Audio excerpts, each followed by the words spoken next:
Welcome back. Welcome back. Okay, so I called the police, and when he got back into the house, I let him know straight off the bat, I need to go study. I call the police. You're doing this on purpose. I ain't got time for your bullshit. Remember, I said before, the police knew him very well. I had called multiple times.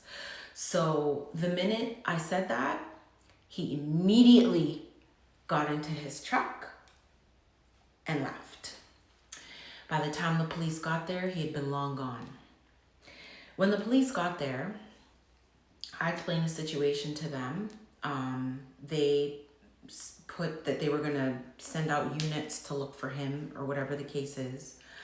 But because it wasn't a situation where he actually physically put his hands on me, they weren't taking it as seriously as I feel like they should have. But then looking back on it, that's exactly it. It wasn't a situation where he had physically abused me in the moment. So they did eventually end up finding him, and they had a conversation with him, but that's all it was a conversation about control, and that he wasn't supposed to be conducting himself in that manner. Like, that made a difference to him.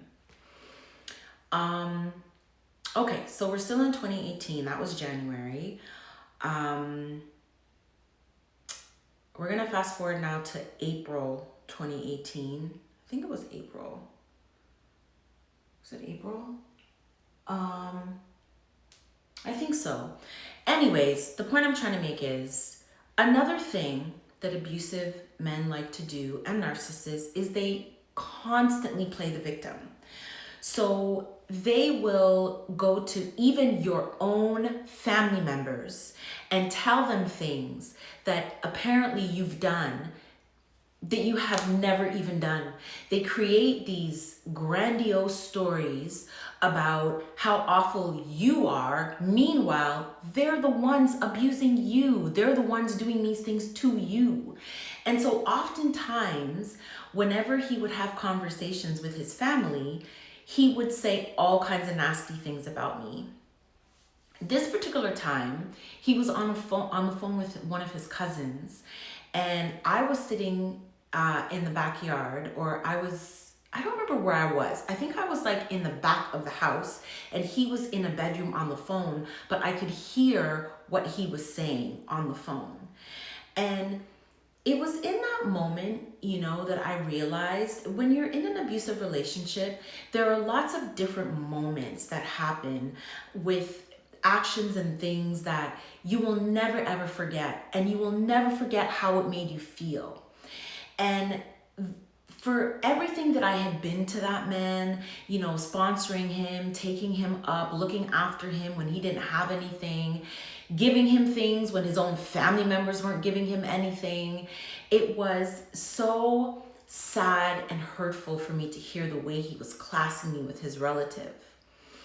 And it was just one of those moments that you never forget, because it's like the things that was being said was so harmful and damaging to me as a human being.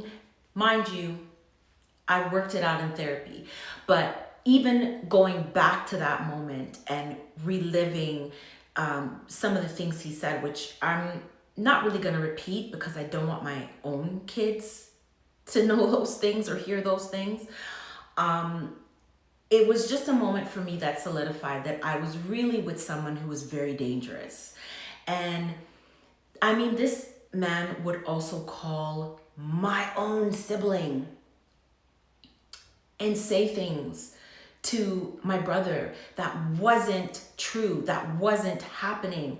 And the way he carried himself, it was so hard for people to believe when the truth finally came out, when everything crashed and burned and the truth finally came out. It was so hard for people to believe that it was, or to reconcile that it was the same individual. So I just wanted to come on and kind of tell this story to encourage any woman that is going through this. You are not what he says you are. Everything that he's saying about you to other people is because he knows how wicked and evil he himself is. And because he knows that if the truth comes out about his own evil behavior, he has to make it look like you are also guilty. So this story really wasn't necessarily about him putting hands on you per se, but just about the mental health aspect that you also have to deal with when you're dealing with abusive narcissists. Remember, God did not put you here to be beat down by nobody.